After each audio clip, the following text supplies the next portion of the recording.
the 7th war, 11 months since we were attacked and our hostages taken from us.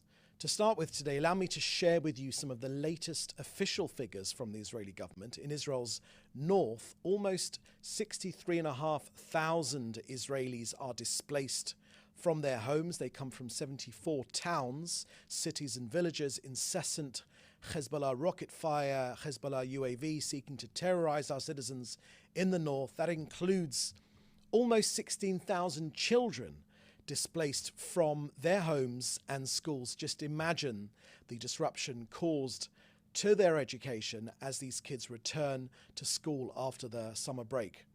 Israel will continue to respond with force to aggression by Hezbollah. We will use all means necessary to restore security to our northern border and safely return our citizens to their homes. This is not a sustainable reality.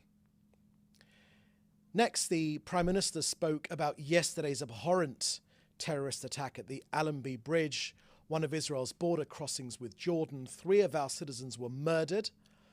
The Prime Minister sent condolences to their families. These murders reflect the growing trend of radical terrorists and their goal to undermine regional stability. The Prime Minister said that Israel is surrounded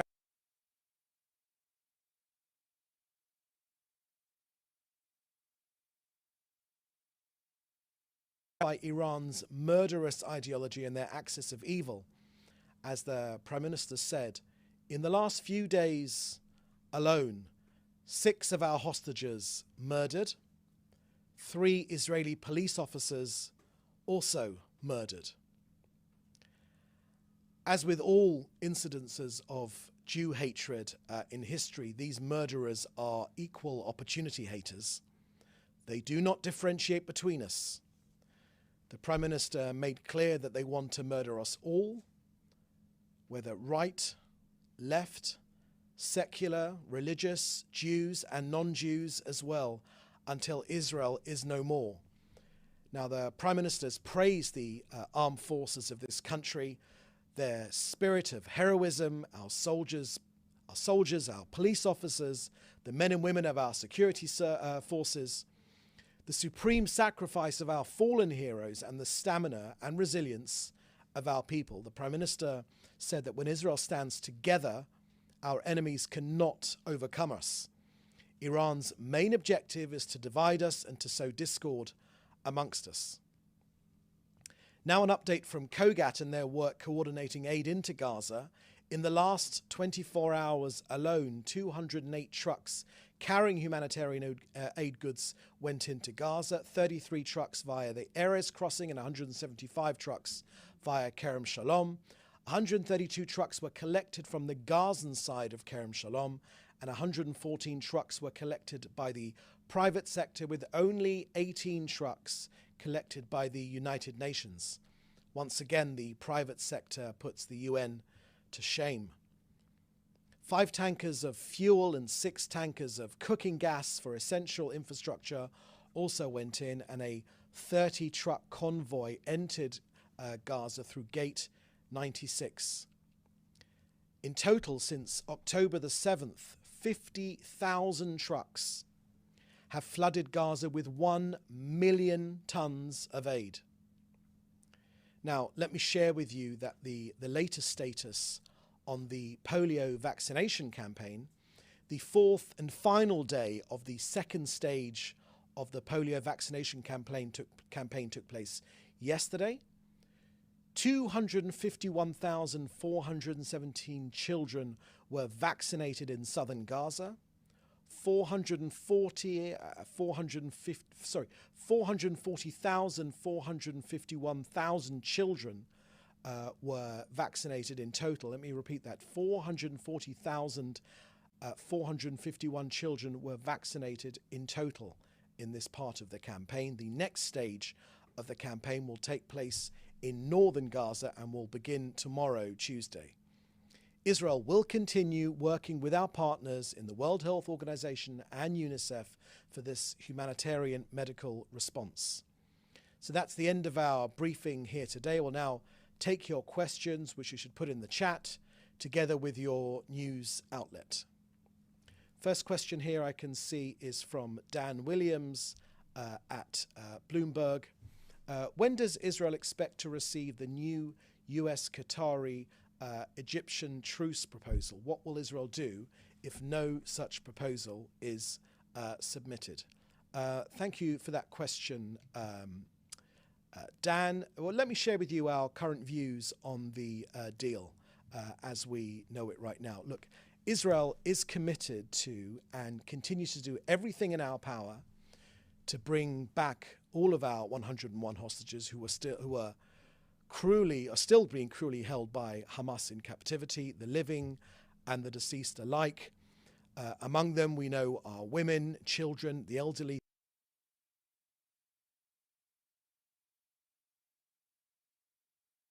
2 children, the Bibas children. So look, on the negotiations for this hostage release deal, they're ongoing, they continue. The reason we're doing them is to try and create this framework agreement based upon the principles presented by the United States in May in a manner that will enable the return of all of our hostages while achieving the other goals of this war. We appreciate the efforts by the US and the other mediators to dissuade Hamas from its refusal. I would point you, Dan, particularly to Gal Hirsch, the chief Israeli head of the negotiators, who gave some interviews in the media on CNN yesterday, where he can share with you some of the latest details. He is acutely aware and intimately aware of those details. Our rule has not been to give a running commentary on those discussions, but the interview yesterday on CNN with Gal Hirsch can give you some more details, as he shared with you yesterday. Next question is from Hannah Julian from the Jewish Press. Good afternoon. Can we get a data sheet on the latest figures following the briefing? Yes, of course, Hannah. We'll be happy to provide that to you of some of the latest figures we have. Next question is from Joel Pollack at Breitbart News. Can you comment on celebrations in Jordan that greeted the terror attack on Allenby Bridge, as well as the reports that Mahmoud Abbas's Fatah party referred to the terrorists as a heroic fighting martyr? What does that suggest about the prospects for peace? Look, thank you very much for that question, Joel.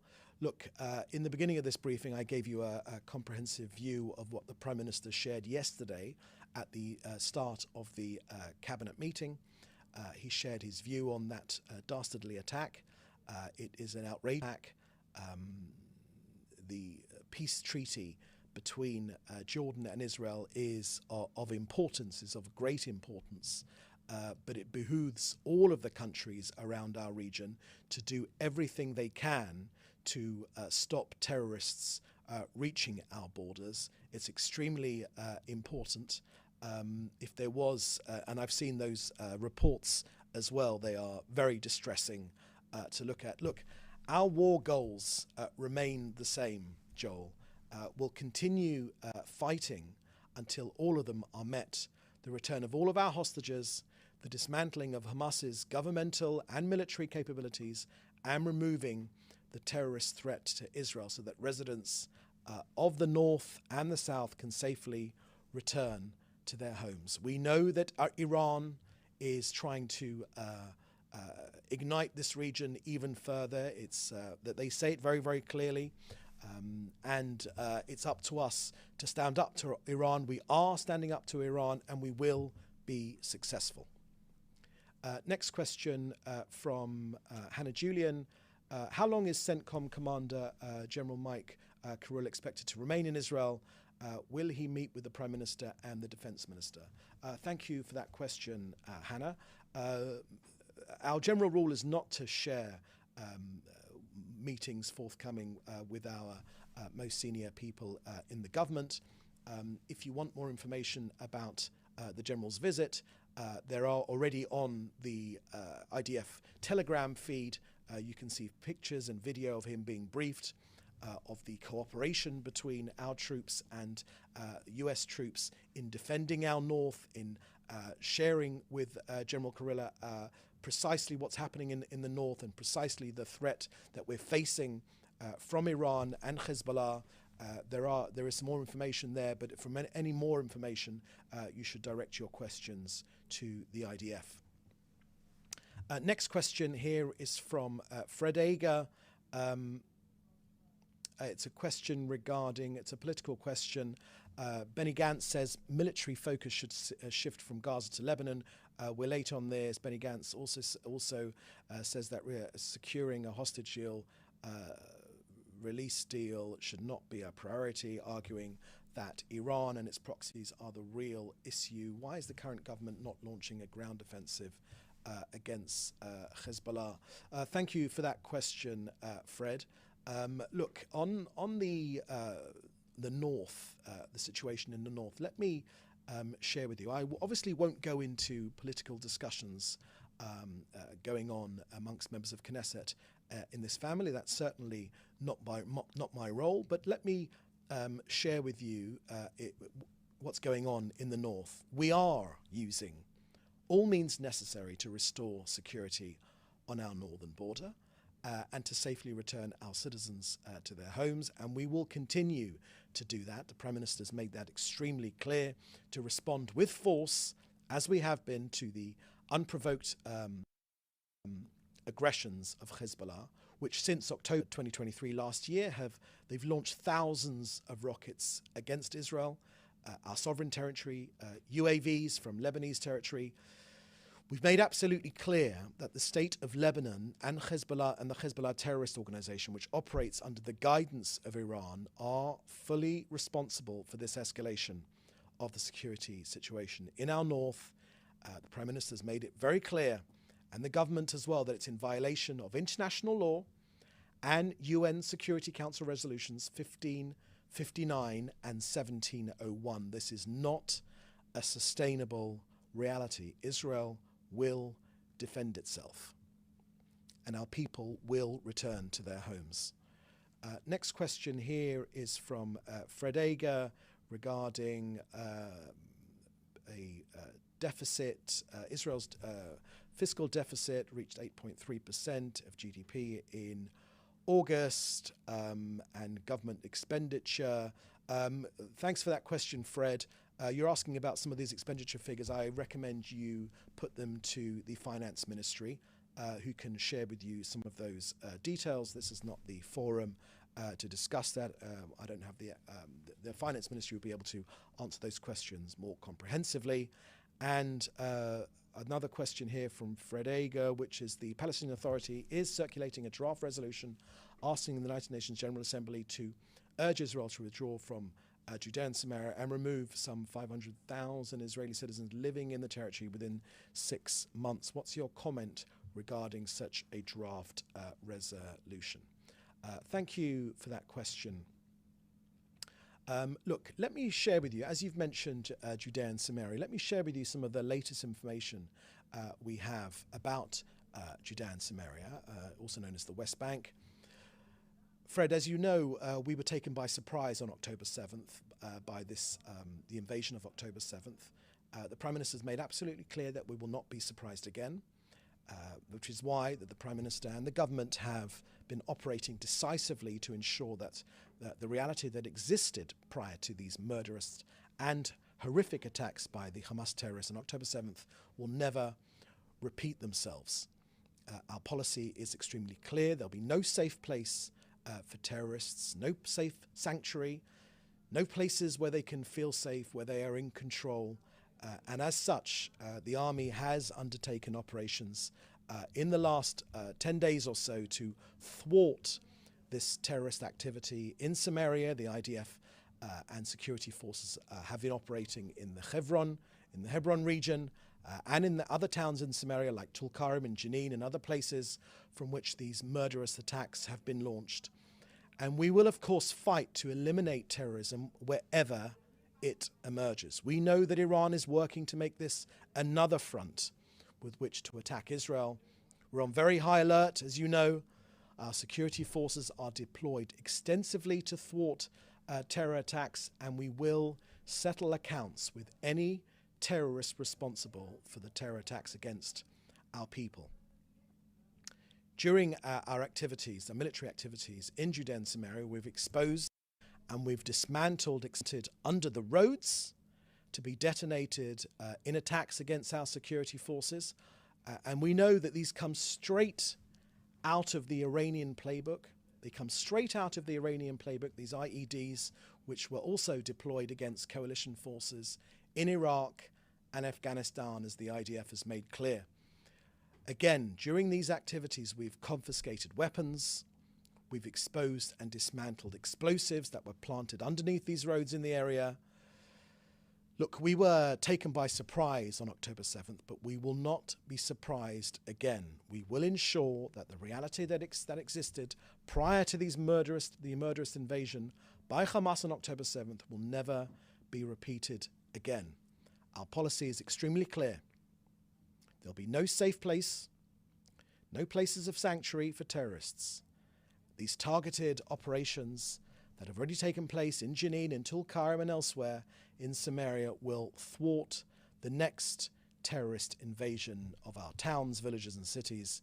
It is precisely from these places, in Tulkarm and other places, that these murderous attacks have been launched. Be in no doubt, we know that Iran and their proxies in Judea and Samaria will try and face the IDF, but they will be eliminated.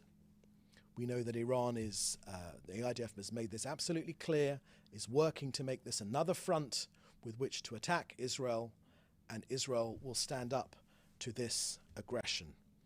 Now, this is known as disputed territory. There is a 3,000-year link to this land in Judea and Samaria. Jews are from Judea, needless to say. We do, of course, wish to live in peace with all of our neighbors here, including the Palestinians living in Judea and Samaria, but it cannot be used as another ISIS state right on our border, in the heart of our country. We will not accept that. No other country would accept creating a jihadist, Islamist state right inside our country, and Israel is no different. We will defend ourselves. We will always put our hand out to peace where there is a genuine demand, genuine willingness to make peace with us. But to create a ISIS-style state within our borders, that is simply not acceptable. Prime Minister has made that absolutely clear, and the government's position is very straight on that, and there has overwhelming majority of Israel's people behind that policy as well. Next question is from Jim Williams at Zenga International News Service. Point of clarification, CENTCOM officials meet only with IDF counterparts. They do not meet with political leaders. That's the job of the State Department officials who would take information given to them by CENTCOM. Thank you for that question, for that clarification, Jim. That's very helpful. Again, for more information on the CENTCOM visit, photos and videos and some of the details of what they've been discussing with their IDF counterparts on the IDF Telegram channel. That's been all put up there. Okay, that looks like the last question here. So with that, thank you for joining us. The next briefing will be tomorrow at the same time. Oh, there's another question here. Last question from Leo Soroka at the Washington Post. Can you elaborate on the status of Egi's body and whether it will be handed to over to US or Turkish authorities? Thank you for that question, Leo. I haven't got any information on that. I can recommend the IDF perhaps to provide some more information on that. I haven't seen any further information on that particular issue. Good, that is the last question. So thank you for joining us. The next briefing will be tomorrow at 3:30 Jerusalem time. And in the meantime, do please stay safe and see you next time. Thank you. Bye-bye.